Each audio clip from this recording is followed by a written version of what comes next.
রোজা ভঙ্গের কারণসমূহ। যেসব কারণে কাজা ও কাফারা উভয়টি ওয়াজিব হয়, এমন কিছু কাজ আছে যার দ্বারা রোজা ভেঙে যায় এবং কাজা কাফারা উভয়টি ওয়াজিব হয়।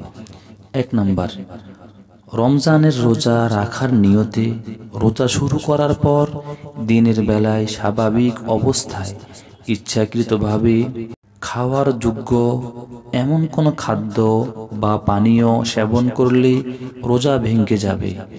এর দ্বারা কাজা কাফারা উভয়টি ওয়াজিব হবে।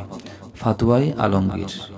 2 নম্বর, রমজানের রোজা রাখার নিয়তে রোজা শুরু করার পর দিনের বেলায় স্বাভাবিক অবস্থায় ইচ্ছাকৃতভাবে স্ত্রী সহবাস করলে বীর্যপাত না হলেও স্বামী স্ত্রী উভয়ের রোজা ভেঙে যাবে।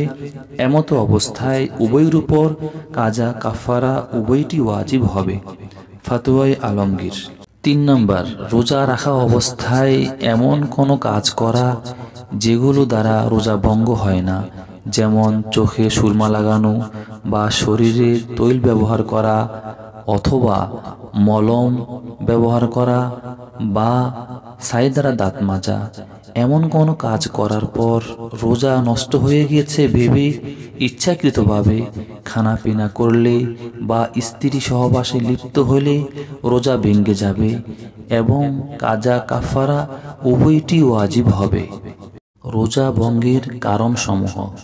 যেসব কারণে কাজা ও কাফারা উভয়টি ওয়াজিব হয়, এমন কিছু কাজ আছে যার দ্বারা রোজা ভেঙে যায় এবং কাজা কাফারা উভয়টি ওয়াজিব হয়।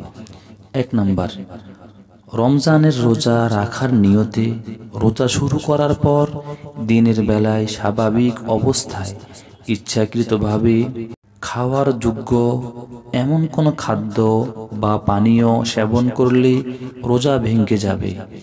এর দ্বারা কাজা কাফারা উভয়টি ওয়াজিব হবে। ফাতোয়ায়ে আলমগীর। 2 নম্বর, রমজানের রোজা রাখার নিয়তে রোজা শুরু করার পর দিনের বেলায় স্বাভাবিক অবস্থায় ইচ্ছাকৃতভাবে স্ত্রী সহবাস করলে বীর্যপাত না হলেও স্বামী স্ত্রী উভয়ের রোজা ভেঙে যাবে। এমতো অবস্থায় উভয়ের উপর কাজা কাফারা উভয়টি ওয়াজিব হবে। ফাতোয়ায়ে আলমগীর। 3 নম্বর, রোজা রাখা অবস্থায় এমন কোনো কাজ করা যেগুলো দ্বারা রোজা ভঙ্গ হয় না, যেমন চোখে সুরমা লাগানো বা শরীরে তৈল ব্যবহার করা অথবা মলম ব্যবহার করা বা ছাই দ্বারা দাঁত মাজা।